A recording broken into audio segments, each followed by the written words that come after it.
ரொம்ப ஹெல்த்தியான பூண்டு லேகியம் எப்படி செய்கிறதுன்னு பார்ப்போம். இது செய்கிறது ரொம்ப ஈஸி. ஆனால் இதோட பலன்கள் எவ்வளவோ எக்கச்சக்கம்.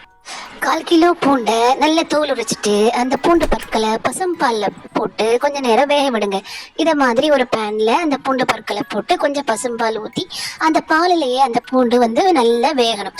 அந்த கேப்பில் நீங்கள் அந்த கருப்பட்டியை எடுத்து, ஓலை கருப்பட்டியாக இருந்தால் இன்னும் நல்லது, அந்த கருப்பட்டியை எடுத்து நல்லா தட்டி வச்சுக்கோங்க. அந்த தட்டின கருப்பட்டியை கொஞ்சமாக தண்ணீர் விட்டு அடுப்பில் வச்சு இந்த மாதிரி கொஞ்சமாக கிளறிக்கிட்டே இருந்தீங்கன்னா அந்த கருப்பட்டி நல்லா கரைஞ்சி வரும்போது இந்த பாலில் நம்ம வேக போட்டிருக்கிற பூண்டு இருக்கு இல்லையா, அதில் அந்த கருப்பட்டி பாக வடிகட்டி அதில் கொஞ்சம் ஊற்றுங்க.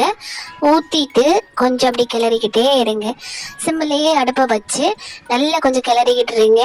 அது நல்லா வெந்து வரணும். அந்த பூண்டு பற்களை நல்லா நீங்கள் அந்த கரண்டியால் நசுக்கும் போது நசுக்க முடியணும். அந்த மாதிரி நல்லா வெந்து நல்ல அந்த பதத்துக்கு வரும்போது அதில் நீங்கள் என்ன நல்லெண்ணெயை விடுங்க. நல்லா தெரிஞ்சுக்கோங்க, நல்லெண்ணெயை விடுங்க. நல்லெண்ணெய் விட்டு அதை நல்லா இன்னும் கொஞ்சம் கிளறிக்கிட்டே இருங்க.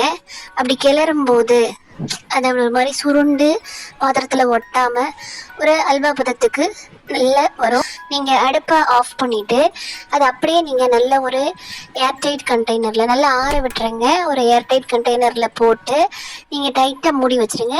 நீங்கள் ஃப்ரிட்ஜ்லேயும் ஸ்டோர் பண்ணலாம். இந்த லேகியத்தை நீங்கள் தினமும் இரவு 2 ஸ்பூன் சாப்பிட்டாலே போதும். இது உங்கள் உடம்புல இருக்கிற கெட்ட வாயுக்கள் அனைத்தையும் வெளியேற்றிடும். அது போக உடம்பு ரொம்ப லேசாக லைட் வெயிட்டாக இருக்கும். கண்டிப்பாக ட்ரை பண்ணி பாருங்கள், உடம்புக்கு அவ்வளவு நல்லது.